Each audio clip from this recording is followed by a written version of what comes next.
नमस्कार मित्रांनो. तर जाऊया भारताच्या दक्षिण टोकाला म्हणजे कन्याकुमारीला. जिथे 3 महासागर एकत्र येतात, इतिहासाच्या कथा ज्या आपल्याला लाटांमधून ऐकू येतात आणि जिथे सूर्योदय आणि सूर्यास्त एकाच वेळेस आपल्याला अनुभवायला मिळतो. तर आजच्या व्हिडिओमध्ये आपण बघणार आहोत स्वामी विवेकानंद रॉक मेमोरियल, कन्याकुमारी माता मंदिर, तसेच वाटीकोटा नावाचे फोर्ट. तर चला सुरू करूया आपल्या कन्याकुमारीच्या प्रवासाला.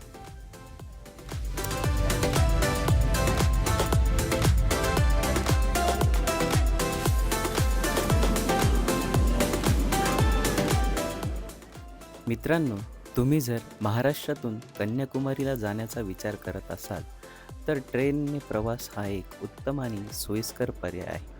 विशेषतः मुंबई किंवा आसपासच्या भागातून जर तुम्ही असाल. पनवेलहून थेट नागरकोइलपर्यंत ट्रेन उपलब्ध आहे, जी कन्याकुमारीच्या अगदी जवळचं प्रमुख रेल्वे स्टेशन आहे. ही ट्रेन म्हणजे हमसफर एक्सप्रेस, जी गुजरातच्या गांधीनगरवरून येते. पनवेलवरून सुटते आणि सुंदर निसर्गरम्य मार्गाने केरळ आणि तमिळनाडूमधील वेगवेगळ्या स्थानकांवरून जात नागरकोइलला पोहोचते. इथून कन्याकुमारी फक्त 15 ते 20 किलोमीटर आहे. तिथून तुम्ही बस किंवा कॅब घेऊ शकता.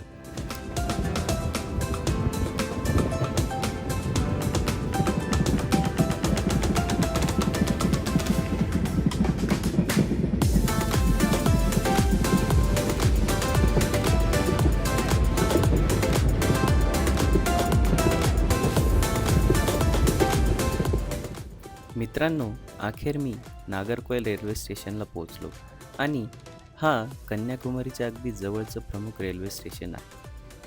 आता कन्याकुमारी फक्त 15 ते 20 किलोमीटर अंतरावर आहे, म्हणजेच अर्धा ते पाऊण तासाचा प्रवास. इथून तुम्ही बस, ऑटो किंवा टॅक्सी सहज कन्याकुमारीला जाऊ शकतात. मी आता पुढच्या प्रवासाला निघतोय. चला तर मग कन्याकुमारीच्या दिशेने. आजचा दिवस संपतोय, पण आपण उद्या भेटू एक अप्रतिम सूर्योदय अनुभवण्यासाठी.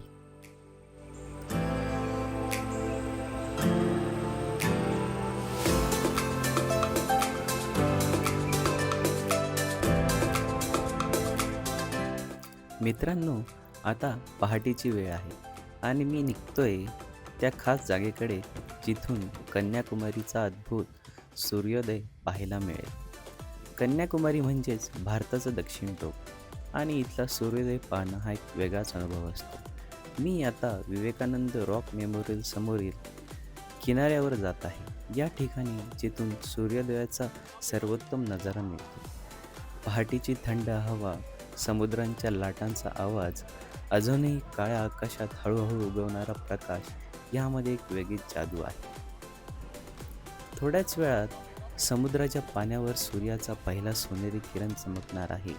चला, आपण हे जिवंत दृश्य पाहण्यासाठी तयार होऊया.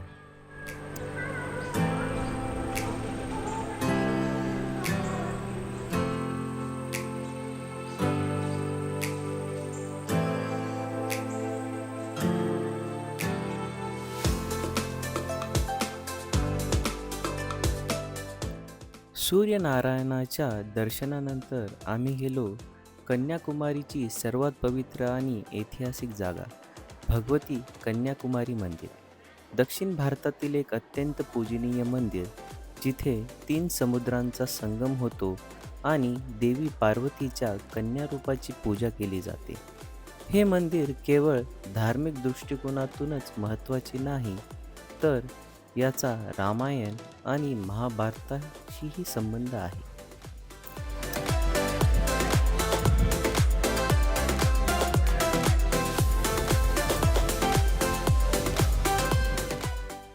आपण आता कन्याकुमारीच्या सर्वात प्रसिद्ध ठिकाणी आलो आहोत, विवेकानंद रॉक मेमोरियल.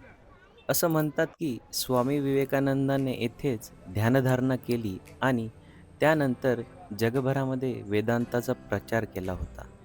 येथे 3 समुद्रांची संगमस्थळ आहे. अरबी समुद्र, बंगालचा उपसागर आणि हिंदी महासागर. इथे पोहोचण्यासाठी तुम्हाला फेरी बोट घ्यावी लागते. तिकीट साधारण 50 ते 100च्या दरात असते. समुद्राच्या लाटा आणि बोटीतून होणारा प्रवास खूपच रोमांचक असतो.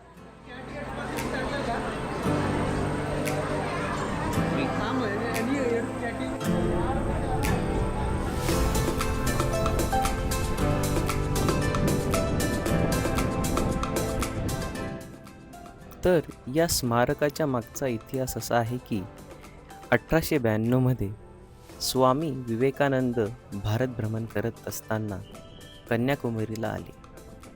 ब्रिटिश राजवटीखालील देशाचं दारिद्र्य आणि अज्ञान पाहून ते अस्वस्थ झाले आणि मग त्यांनी घेतला एक ऐतिहासिक निर्णय. समुद्रकिनाऱ्यावर उभं राहून त्यांना एक खडक दिसला. तोच खडक जिथे देवी पार्वतीने तपश्चर्या केली होती. ते त्या खडकावर पोहून गेले आणि तिथे 3 दिवस आणि 3 रात्र ध्यानधारणा केली. या ध्यानधारणेतून त्यांना भारताचं भवितव्य दिसलं. त्यांनी ठरवलं भारताला आत्मनिर्भर आणि शक्तिशाली बनवायचं आणि हेच विचार पुढे अमेरिकेतील शिकागो परिषदेत मांडले गेले.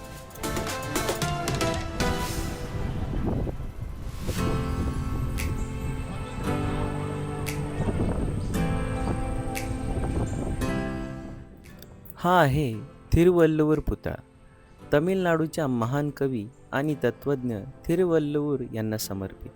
थिरुवल्लुवर हे थिरुकुर्रल या जगप्रसिद्ध तत्त्वज्ञानाच्या ग्रंथाचे लेखक होते, ज्यात 1330 शिकवणींच्या ओवी आहेत. हा पुतळा तब्बल 133 फूट उंच आहे आणि ही उंची त्यांच्या थिरुकुर्रल या ग्रंथातील 133 अध्यायांचे प्रतीक आहे. आणि आता कन्याकुमारीतलं नवं आकर्षण ग्लास ब्रिज. हा ब्रिज पारदर्शी काचांचा बनलेला आहे आणि यावरून चालताना तुम्हाला थेट समुद्राच्या लाटांचा थरारक अनुभव मिळतो.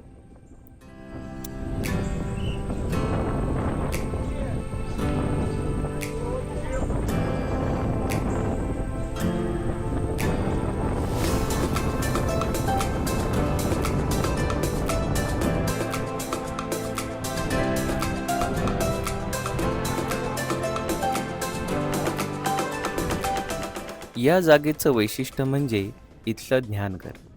स्वामी विवेकानंद यांनी इथेच गहन ध्यान करून जीवनाचा उद्देश शोधला आणि आजही हजारो साधक इथे आत्मशोधासाठी येतात. मी देखील इथे बसलो, डोळे मिटले आणि श्वासावर लक्ष केंद्रित करू लागलो. समुद्राच्या लाटा आणि या ध्यानगृहातील शांतता यांचा अनोखा संगम जाणवत होता.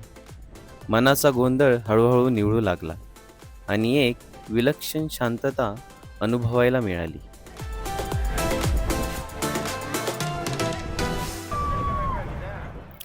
आता आपण विवेकानंद शिला स्मारकावरून परत येतोय आणि खरंच हा अनुभव शब्दांमध्ये सांगणं अवघड आहे. समुद्राच्या मधोमध असलेली ऐतिहासिक जागा मनाला एक वेगळीच शांतता देते. स्वामी विवेकानंदांनी येथे ध्यान केलं होतं आणि या ठिकाणी उभे राहिल्यावर त्यांच्या विचारांची ताकद आपल्याला जाणवते. इथून समुद्राचं विहंगम दृश्य दिसते. 3 सागरांचा संगम, लाटा आपली वेगळीच ऊर्जा दाखवत असतात. मंदिरातील वातावरणही अगदी शांत आहे आणि सकारात्मक होतं. विवेकानंद शिला स्मारक म्हणजे केवळ एक पर्यटन स्थळ नाही, तर आत्मचिंतन आणि प्रेरणा मिळण्याचं ठिकाण आहे. आता आपण किनाऱ्यावर परत येतोय. विवेकानंद शिला स्मारकाचा हा अनुभव आयुष्यभर लक्षात राहणार आहे. कन्याकुमारीला आला तर हे ठिकाण नक्की भेट द्या. इतिहास, अध्यात्म आणि निसर्गाचं अद्भुत मिश्रण इथे पाहायला मिळते.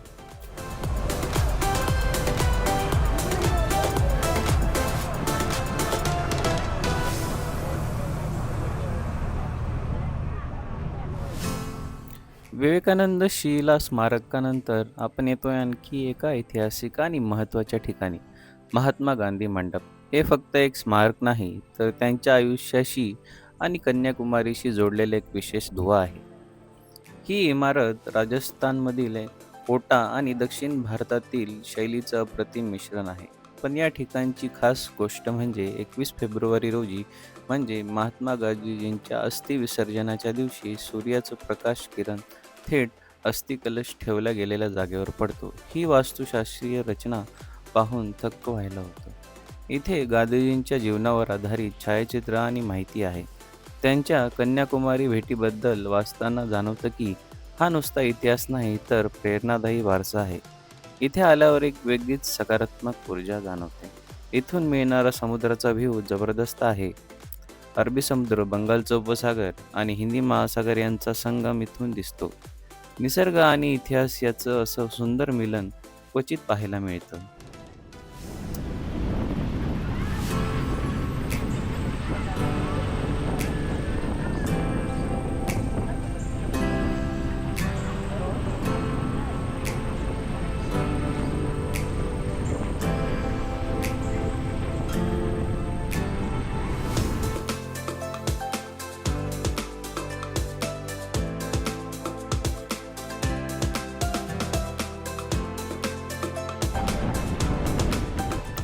आता आपण जातोय कन्याकुमारीपासून अवघ्या काही किलोमीटरवर असलेल्या ऐतिहासिक वाटिकोटा किल्ल्याकडे.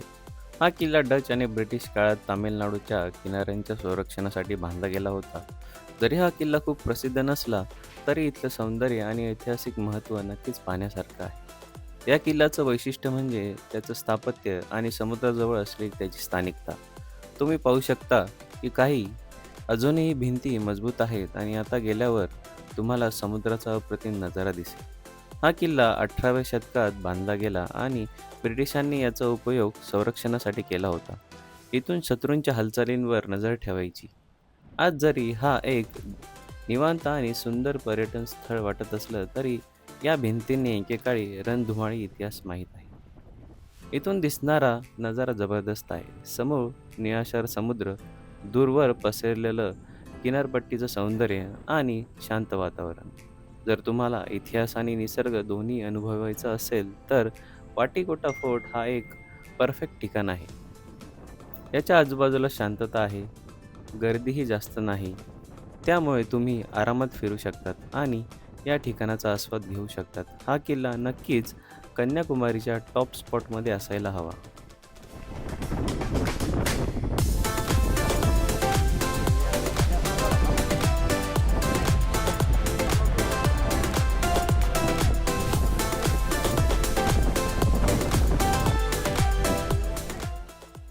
विवेकानंद केंद्राच्या आत आल्यावर पहिल्यांदा आपलं लक्ष वेधून घेतं ते इथलं भव्य आणि कलात्मक शिल्पकलेने सुशोभित बांधकाम.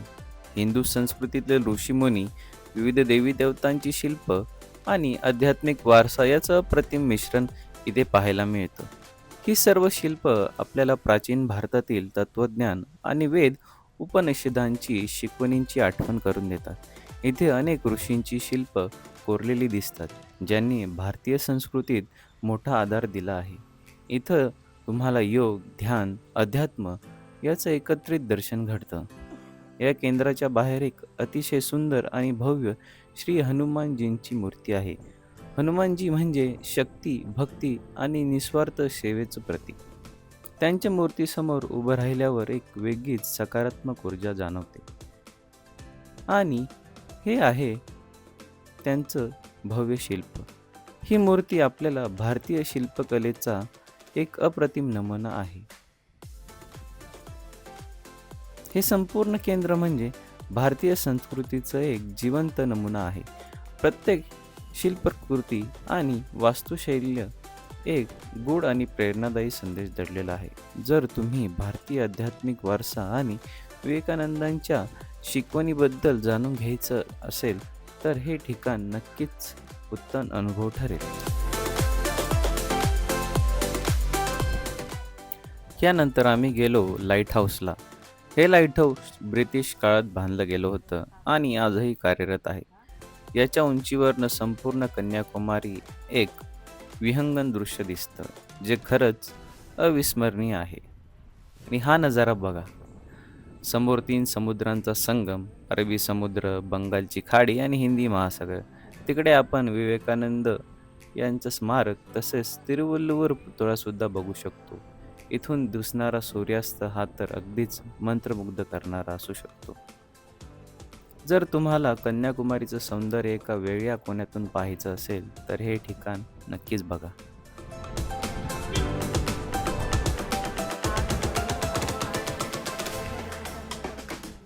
आणि अखेर या अप्रतिम सफरीचा शेवट आपण एका निसर्गाच्या अद्भुत चमत्काराने करतो. कन्याकुमारीचा सुप्रसिद्ध सूर्यास्त. 3 समुद्रांच्या संगमावर मावळणारा हा सूर्य म्हणजे एक स्वर्गीय दृश्य आहे. हीच ती जादू. इथे उभं राहून या नजाऱ्याकडे बघताना क्षणभर सगळं विसरून जायला होतं. हा फक्त एक सूर्यास्त नाही, तर निसर्गाचा एक सुंदर उत्सव आहे. कन्याकुमारीचा हा प्रवास केवळ एक ट्रिप नव्हती, तर आत्मसंवादाचा अनुभव होता. इथल्या प्रत्येक ठिकाणी एक वेगळीच ऊर्जा आहे. अध्यात्म, इतिहास आणि निसर्ग याचा अनोखा संगम. आमचा हा व्लॉग इथे संपतो, पण कन्याकुमारीच्या आठवणी मात्र कायम मनात राहतील. ही जादू अनुभवायची असेल तर एकदा तरी तुम्ही इथे यायलाच हवं. चला तर मग एक अनुभवूया एक सुंदर सूर्यास्त.